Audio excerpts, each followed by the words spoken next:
C'est une histoire vraie qui va tous vous toucher. Je m'appelle Justine, j'ai 38 ans et je suis une enseignante de primaire. Aujourd'hui, je vais partager avec vous mon histoire. C'était un soir que je n'oublierai jamais.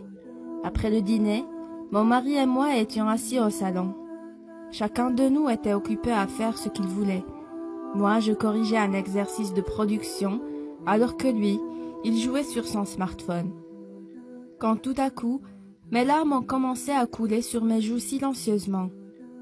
Mon mari a ressenti ma tristesse. Il a remarqué que quelque chose n'allait pas et m'a demandé pourquoi je pleurais. Je lui ai dit qu'hier j'ai demandé à mes élèves de rédiger une production écrite et de parler de leurs plus grands souhaits. En corrigeant, la dernière feuille m'a énormément touchée. Ce petit garçon a écrit « Mes parents adorent leur smartphone. Ils en prennent bien soin alors que des fois, ils m'oublient carrément. Quand mon père rentre à la maison, il dit qu'il est très fatigué. Pourtant, il a toujours le temps pour son smartphone et pas pour moi. Même quand ils sont vraiment occupés à faire quelque chose d'important et que leur téléphone sonne soudainement, ils courent vite pour répondre. Mais quand c'est moi qui leur demande quelque chose, ils m'ignorent complètement, et ce, même quand je pleure. Mes parents jouent tout le temps sur leur smartphone, mais rarement avec moi.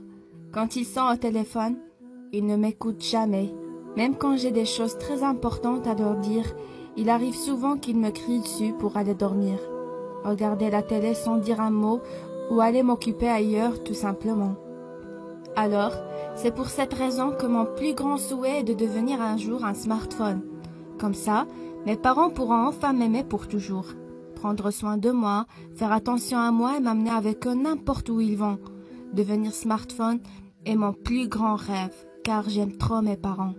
Après avoir tout lu, mon mari m'a regardé avec des yeux pleins de chagrin et m'a dit que ses parents sont insoucieux, qu'ils ont tort d'ignorer leur enfant et que je devrais peut-être leur parler de ce grave problème, car le pauvre petit garçon a besoin de leur attention et de leur amour. Puis il m'a demandé si je connaissais les parents de cet élève. Je lui ai dit que oui, je les connais très bien, car c'est notre fils qui a écrit ça. Mon mari était choqué. Je sais qu'il n'a jamais fait attention à ce détail, et moi non plus d'ailleurs. Ce fut notre plus grande erreur. Il ne faut jamais sacrifier le temps qu'on devrait passer à côté de notre famille, peu importe la raison. Les smartphones sont conçus pour rendre notre vie plus facile et pratique, et non pas pour nous séparer du monde réel.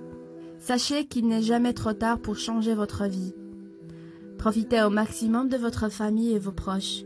Parlez à vos enfants et apprenez à mieux les connaître. Soyez sociables et faites-vous des amis.